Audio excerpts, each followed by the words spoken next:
In front of me is OPPO A6x, and today I would like to show you how you can turn on and use voice typing.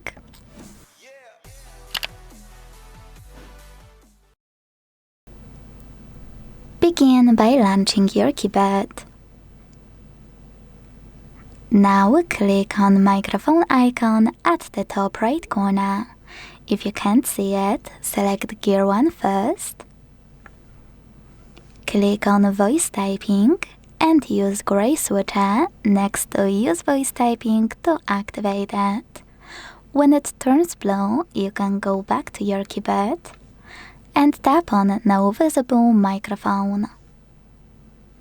Select while using the app in the pop-up and start typing. As you can see, voice typing is on. If you want to stop, you can pause or click on the same microphone. Quick tip, you can also tap on your microphone and select tiny icon right next to it. This one.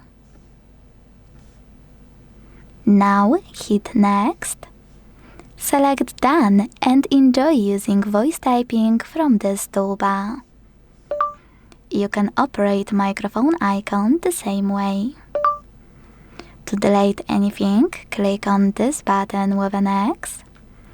To access some available options, click on those three lines on the left. To move your toolbar, just hold it and drag it. And last but not least, to go back to standard keyboard, hit keyboard icon, also on the left. Thanks so much for watching. If you enjoyed this video, leave a like, comment and subscribe. Bye!